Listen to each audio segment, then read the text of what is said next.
Salut à tous, bienvenue sur Eviboni Pay. Je veux dire sur ce tutoriel, sinon cette vidéo. Cette fois-ci, nous allons voir le calcul des émoluments en cas de rupture de contrat de travail. Alors, dans l'outil, nous avons mis en place un système qui nous permet, par exemple, de calculer les émoluments en fin de contrat. Alors, il faut préciser que, quand on parle de fin de contrat, donc on parle d'information de contrat. Alors donc, depuis l'info contrat, on peut déjà observer un contrat, par exemple, qui a débuté à une certaine date, elle finit à une certaine date, si rupture il y a. Alors, nous avons, selon ce que nous avons pu observer, parce que là, il faut préciser que cet outil Eviboni est, comme je dis dans les vidéos précédentes, c'est en conformité avec la législation ivoirienne. Donc, du coup, nous avons recensé les différentes ruptures de contrat que vous pouvez observer. Le fin de contrat en lui-même, pour ce qui s'agit des contrats à durée déterminée, en cas de démission pour le salarié qui fait, enfin, en cas de départ volontaire de ce dernier, le licenciement quand il intervient en bonne et due forme, le licenciement pour faute lourde, la retraite pour le salarié qui arrive à l'âge limite de départ à la retraite, et en cas de décès du salarié aussi, le contrat aussi est rompu. Donc voici, je veux dire, ces six motifs que nous avons balisés pour parler de rupture de contrat. Cependant, dans ce tutoriel, nous allons voir que deux types de rupture. Nous allons voir le fin de contrat, ok, et le licenciement en tant que tel. Alors, je pense qu'on va attaquer direct déjà. Alors, voici un salarié, par exemple, dont le contrat a commencé le 2/4 mois 2019 et qui décide de partir. C'est même pas ça qui décide. Le contrat finit véritablement le 30 janvier 2021. Donc, on est en face d'un fin de contrat. Alors, dans ce cas, le mois dans lequel le contrat se termine, et il ne faut point faire de salaire. Et même, vous ne pouvez pas parce que l'outil même vous l'empêche de le faire. Parce qu'il ne s'agit pas de venir calculer le salaire de janvier et à une autre page encore calculer les autres émoluments. Non. Quand on est dans le mois de rupture de contrat, le salaire, il se ferme automatiquement. Alors, je veux préciser à tout un chacun et à tous les masters qui suivent cette vidéo que cette zone de salaire de janvier, par exemple, ne concerne que le salaire du mois en lui-même. Il ne concerne ni le congé, ni la gratification. Donc, c'est le salaire ordinaire. On est en face d'un salaire ordinaire qu'on paye le mois.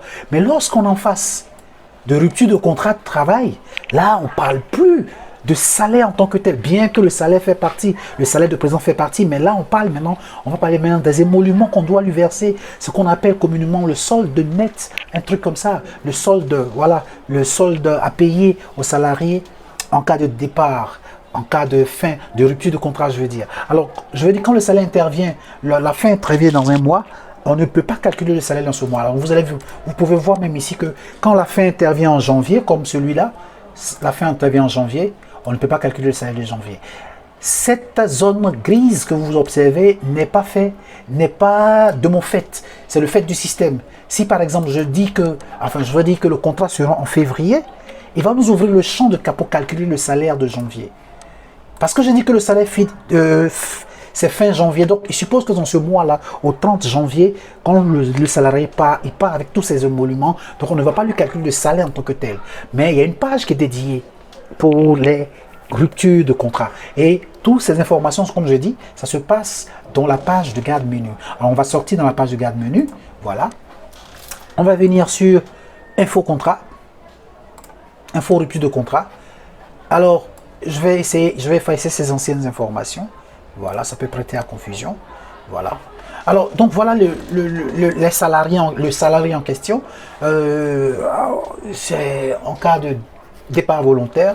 Donc, je saisis lors de la rupture de contrat, toute cette batterie d'informations, il faut la saisir. Est-ce qu'au moment de partir, il était célibataire ou marié, ainsi de suite? Quel emploi il avait, quelle catégorie, ainsi de suite. Il faut saisir cette batterie d'informations. Et puis, au niveau... alors, on arrive à ce niveau qui est un point très important, je pense. Même je peux dire vraiment très décisif parce que... Alors ici, par exemple, il est noté, alors vous allez voir la bulle d'information qui dit date de début de période d'évaluation des salaires avant cessation. Alors je vais essayer de vous expliquer. Alors ici, ça confère plus au pointage de présence en fait. Alors dans certaines entreprises, dans beaucoup d'entreprises, dans plusieurs entreprises déjà, il arrive que par exemple, le pointage commence par exemple le mois, il y a un décalage de 5 jours. Alors, j'explique le décalage de 5 jours. Pour apprécier, par exemple, le pointage de présence de janvier, on l'apprécie, par exemple, depuis le 25 décembre ou depuis le 26 décembre jusqu'au 25 janvier pour faire les 1 mois qu'on va transposer dans le mois de janvier. Alors, donc, je suis en train de dire, si on veut faire l'évaluation du mois de février, par exemple, le pointage de février va commencer, par exemple, le 26, c'est-à-dire au lendemain du 25, lorsque s'arrête le pointage de janvier. Alors, donc, le 26 janvier, on commence le pointage de février qui va prendre fin le 25 février. Donc, ça fait 1 mois qu'on va transposer dans le mois. Alors, donc, dans ce cas d'espèce, par exemple, le salarié qui part en janvier, c'est-à-dire le 30 janvier, son pointage a commencé depuis le 26 décembre. Vous comprenez un peu? Ça n'a pas commencé peut-être depuis le 1er. Je ne sais pas si vous me suivez. Alors, si vous me suivez, tant mieux. Alors, donc, je disais que l'évaluation du pointage de janvier pour ce salarié a certainement peut-être commencé. Ça peut commencer chez vous le 1er du mois, il n'y a pas de souci. Vous faites du 1er au 1er, il n'y a pas de problème. Mais certaines entreprises peuvent faire du 25 au 26. Vous voyez un peu, ça leur donne une marge de manœuvre, surtout aux comptables qui sont dans les entreprises industrielles où il y a plusieurs salariés. Ça donne une marge de manœuvre de 5 jours aux comptables d'effectuer les bulletins de salaire, préparer toute la batterie de choses à mettre en place pour faire le paiement. Alors si vous êtes face à ce cas, alors il faudra mettre la date où débute le pointage. Alors dans ce cas précis, on va dire le 26 décembre 2020. Donc on va le saisir, le 26 décembre 2020. Alors une fois que vous allez saisir la date, automatiquement, cette zone-là va se figer en rouge. Je l'ai supprimé. Alors vous allez voir, parce que le système a évalué depuis cette date, d'accord, jusqu'à la date de cessation, quel est le salaire que cet individu devait avoir. Alors cette information se trouve dans info rupture de contrat. Vous pouvez cliquer dessus, info rupture, ça va vous amener à une page. Voilà, il a calculé automatiquement celui-là. Vous voyez, il a calculé le montant à payer. On va tranquillement le copier. On va aller sur rupture de contrat. Alors, je tente de vous dire, sinon je vous avais dit dans des vidéos précédentes que tout ce qui est en couleur ocre est un lien d'accès à une page. Ça nous permet de revenir à la page initiale de info rupture contrat et toujours, j'insiste dessus, coller en bouton droit, on colle toujours en valeur. Voilà, on va la coller en valeur. Voilà, ça rame un peu, je sais pas. Alors, vous avez vu que la substance rouge a disparu. Alors, juste après, on va observer, on a en fin de contrat, c'est un CDD. Alors, dans ce cas, selon la législation ivoirienne, vous pouvez confirmer ou infirmer, ce dernier a droit à une indemnité de précarité qui équivaut à 3% de toutes les rémunérations brutes reçues depuis la date depuis la date de début de contrat jusqu'à la date de fin de contrat. Donc à vous, de façon manuelle, là c'est pas automatique. Vous évaluez le cumul, vous la saisissez. Moi je l'ai saisi comme ça pour vous. J'ai mis un montant factice, comme j'ai dit. Alors donc on saisit le montant, il va nous permettre d'évaluer, l'indemnité de rupture de contrat. Dans ce cas, on parle de précarité. Alors vous allez voir, je vais supprimer ce montant.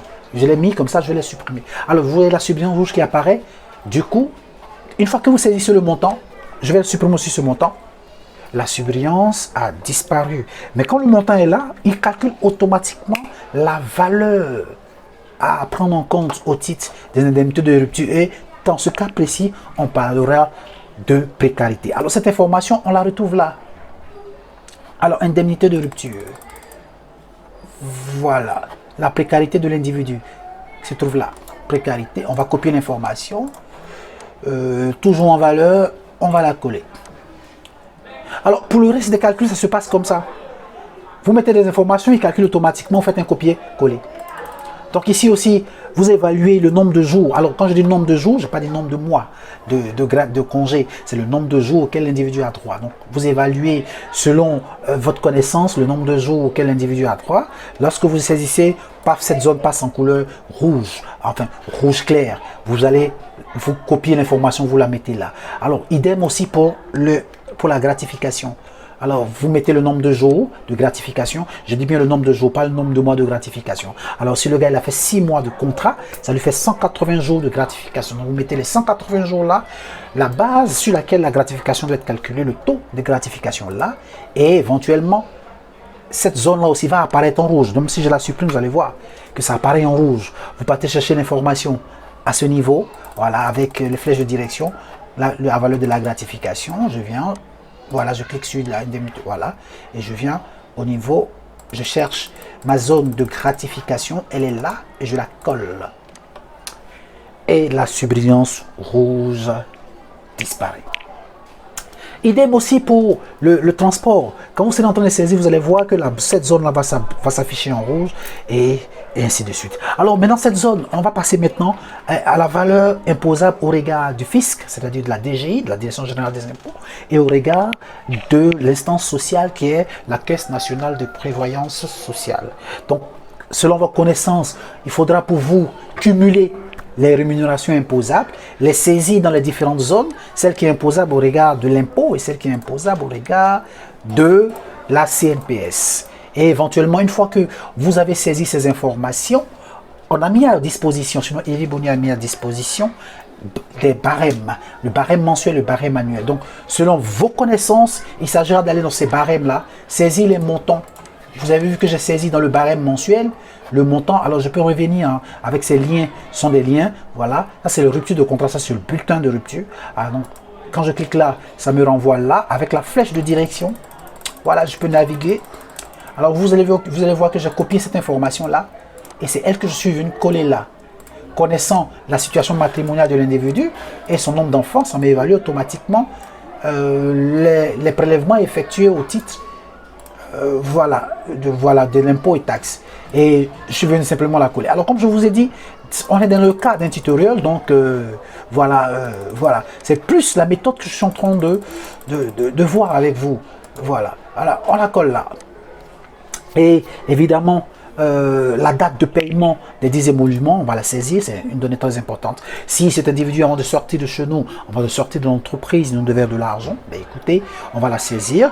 Et on l'a mis en avant, c'est pas évident, mais bon, on l'a mis tout de même pour, voilà, pour les besoins. Alors, du tutoriel. Et puis encore, si vous... Alors maintenant, on va voir le mot de paiement. On va saisir le mot de paiement. Et pour l'individu qui se trouve à la ligne 3, on a fini de calculer les émoluments en cas de rupture de contrat, plus précisément en cas de fin de contrat de CDD. Et on peut déjà l'observer dans le bulletin. On va ressortir là, au niveau de la page de garde, menu. On peut déjà cliquer sur le bulletin BR et vous allez voir que les informations de l'individu de la ligne 3 s'affichent. Son indemnité de précarité qui a été calculée. Voilà. Vous pouvez observer aussi son indemnité de congé et ainsi de suite. Les prélèvements effectués. Alors, on va tout de suite attaquer en même temps le deuxième cas. C'est celui de, je vais dire, celui du licenciement. Voilà. Donc, toujours au niveau de l'infocontrat. Voilà, sur cet individu-là. Voilà, il a commencé il a commencé par exemple en 2010. Donc, le 6 octobre 2010, et il part aussi, bon, on va mettre la même date, hein, justement, et voilà, c'est un licenciement. Pardon, j'ai mis pour faute licenciement. Alors, donc c'est un licenciement, donc on ne va pas lui évaluer des salaires proprement dit pour le mois de janvier, mais plutôt évaluer les émoluments que ce dernier va recevoir en fin janvier. Et on va ressortir là, voilà, une fois qu'on s'assure que l'information est bien saisie, voilà, tranquillement, on va aller à ce niveau. On va venir sur, comme les précédents, on va venir sur Info Rupture Contrat. On va cliquer. On va aussi saisir la même batterie d'informations basiques. Enfin, j'appelle ça comme ça, mais bon, c'est vous qui appréciez. Alors, donc, le salaire, voilà, au moment de la rupture. La personne ici, dans notre cas précis, n'a pas de sursalaire. Donc, du coup, ce n'est que voilà, et puis le transport. Et supposons que c'est les mêmes dates. Alors, il s'est déjà calculé, comme ce que je vous ai dit. Je vous ai expliqué la dernière. Enfin, alors, donc, du coup, on a déjà calculé le salaire de présence de l'individu qu'on peut déjà observer ici. On va, voilà, avec la flèche de direction, hein, ou l'ascenseur, voilà. On va copier, on va venir ici, on va la coller en valeur. OK? Alors, on est dans un cas de voilà, voilà, la subbrillance a disparu. Alors, je disais qu'on est dans un cas de licenciement, donc on n'a pas besoin de cumuler les salaires durant le contrat des CDD. C'est plutôt le salaire moyen mensuel qui va nous permettre aussi en même temps d'évaluer en même temps les indemnités de rupture de contrat qu'on peut aller observer aussi. Alors, on est dans un cas de licenciement, voici son salaire moyen mensuel. Voici les différentes tranches que l'outil a déjà évalué déjà. Alors nous, tranquillement, on prend ce montant, on va la copier, ce montant. Voilà. Pardon, on va le copier, pardon, excusez-moi. Voilà, on va repartir là. Voilà. Et on colle le montant. Et on attend jusqu'à ce que la surbrillance rouge disparaisse. Et ainsi de suite. Si vous voulez, enfin je vais dans ce cas précis, la personne avait peut-être, je prends selon l'ancienneté et compagnie, vous estimez que la personne a 3 mois, pardonnez, 3 mois de préavis équivaut à 90 jours de préavis. Donc 90 jours de préavis. Ah, il voulait évaluer aussi le préavis en même temps. On va aller la chercher, le préavis. Voilà, l'indemnité de préavis qui se trouve là. Il a déjà calculé le préavis pour nous. On va venir là, on va coller le préavis. La surbrillance aussi, on attend ce qu'elle disparaisse. Et une indemnité de congé qu'on a évaluée, on a estimé que selon son ancienneté, patati patata, cet individu a droit à 35 jours de congé. Tac! Il nous a évalué aussi cette information qu'on va chercher là. Voilà, congé du deuxième individu. On ressort là, les flèches de direction. On va coller l'information. Alors, je tenais à préciser ici, en termes de, voilà, l'indemnité de congé. Alors, je tenais à préciser, quand vous allez faire l'évaluation de l'indemnité de congé, il faudra prendre en compte l'indemnité de congé et l'indemnité de gratification. Il faudra prendre en compte aussi le congé sur le préavis. Donc, du coup, vous faites l'évaluation du congé normal, mais congé sur le préavis aussi, il faut l'évaluer. Gratification pour depuis le 1er janvier jusqu'à la date de cessation, mais il faut prévoir aussi la gratification pour son temps de préavis. Donc, c'est toutes ces informations-là qu'il faut cumuler. Donc, il s'agit pour vous de cumuler deux congés, c'est-à-dire l'indemnité compensatrice de congé qui part depuis, je veux dire, la date du dernier congé jusqu'à la date de cessation. Mais s'il a droit à un préavis, il a droit aussi au congé sur le préavis. Donc, c'est toute cette batterie d'informations qu'il faut saisir ensemble là. On ne le fait pas séparément dans cet outil-là. Donc, cette indemnité compensatrice de congé prend en compte le congé depuis la date du dernier retour jusqu'à la date de cessation, mais aussi depuis, je veux dire, le nombre de jours auxquels il a droit depuis la date de rupture jusqu'à sa date de fin de préavis. Donc, tout ça qu'il faut le calculer là. L'indemnité aussi de gratification, c'est à vous de l'évaluer. Vous estimez que ça fait 25, je sais pas, je dis 25 jours. Ok. Oui, la base de gratification. Si vous estimez que ça fait 25 jours, voilà. Alors, il faut que vous mettiez, alors j'allais oublier. Alors, c'est vous qui estimez, je vais copier bon, ils n'ont pas la même base, je vais prendre cette base-là par exemple, je vais coller, je vais la mettre là par exemple. Et par exemple, voilà, 75%, le taux minimum, voilà, 75%. Il nous a automatiquement calculé l'information, on va aller la chercher, elle se trouve là, la gratification qui se trouve là, on va ressortir, on va la coller là. Voilà, on va la coller là, on va la coller là, voilà. Voilà. Alors, il nous a déjà calculé le temps de transport aussi, qu'on peut déjà aller observer à ce niveau. Voilà, à ce niveau, le transport. Voilà, il accumule le transport des indemnités de préavis aussi. Ça, je tenais aussi à préciser, ce transport est cumulé depuis le nombre de jours de préavis et le nombre de jours de salaire de présence. Donc, vous voyez le montant là, il est calculé automatiquement. Voilà. Qu'on vient coller là.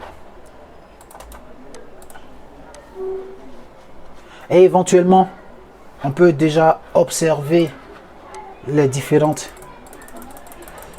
Voilà, voici le montant brut. Maintenant, je pense, après, je ne dis pas que je pense, c'est maintenant à vous de voir. À vous de voir. Si vous estimez que c'est la totalité qui est imposable au regard du fisc, mais je pense que non, parce qu'il y a une quote-part qui n'est pas imposable. Alors, mais c'est à vous de voir. Dans tous les cas, je vous montre ce montre en termes de tuto. Ok? Donc, il vous faudra saisir l'information que vous pensez. Alors, peut-être que dans votre évaluation, vous estimez que c'est 858 000, par exemple, qui sont imposables au regard voilà, et 970 000, je dis ça comme ça tout bêtement. Donc là, alors cette partie n'est pas automatique, elle est plutôt, alors donc à vous de copier l'information par exemple au niveau du barème, et puis vous saisissez les informations là, un peu comme, supposons, je mets tout bêtement que, bon, voilà, je mets des montants factices, hein. Je mets des montants factices, à vous de voir, c'est juste pour le tutoriel, là. Je mets les taux d'impôt, mais c'est à vous de les évaluer véritablement. Voilà, c'est vrai, c'est un peu lourd ce montant, mais bon, je prends comme ça, je saisis comme ça. On va mettre à cette même date aussi, et on décide de faire un virement. Pour cette personne, là, pour cet individu, on décide de faire un virement bancaire. Et là, vous avez fini de calculer les émoluments dus en cas de licenciement d'un salarié qui se trouve à la ligne 4. Donc, on sort carrément, on vient sur le bulletin de rupture, je choisis la ligne 4. Alors, contrairement à l'autre, vous voyez qu'elle vous a mis l'indemnité de licenciement selon le salaire moyen mensuel. Alors, quand on part sur l'individu 03, qui est la ligne 3, qui est Mathias, on parle plutôt d'indemnité de fin de contrat. On parle plutôt de précarité, mais par contre ici, on parle plutôt d'indemnité de licenciement à 30%, évalué à 5 ans. Et tout le préavis est déjà calculé, là, voilà. 90 jours de préavis, voilà. Vous avez évalué aussi la prime d'ancienneté, voilà. Voilà, et puis vous avez toutes ces informations jusqu'à la prime de transport. Ce que vous avez saisi, ça c'est le côté manuel, vous avez saisi, et vous avez le net de l'individu. Voilà, vous avez le net de l'individu, le bulletin peut être imprimé. Et encore, ce qui est intéressant, c'est que vous pouvez retrouver ces informations aussi dans le livre de fin de contrat. Vous avez le livre de fin de contrat qui se trouve là, à ce niveau, où tout ce qui est fin de contrat, voilà. Il se retrouve aussi au niveau des différentes assiettes mensuelles. Voilà, vous pouvez trouver des informations. Voilà. Alors donc, voilà, voilà le tuto. Merci pour ceux qui ont suivi la vidéo jusqu'à la fin. Et si vous avez aimé la vidéo, son contenu et les préceptes qui sont dépeints, ainsi que ce que l'outil essaie de dégager, si vous avez aimé, n'hésitez pas à nous lâcher le pouce bleu, le fameux pouce bleu magique, et puis à liker la vidéo, partager-la, commenter. Et franchement, nous sommes plus regardons sur vos commentaires, ça va nous permettre d'améliorer l'outil selon la réalité que vous estimez juste. Merci à tous les masters qui ont suivi cette vidéo. Big up à vous, gratitude pour votre présence.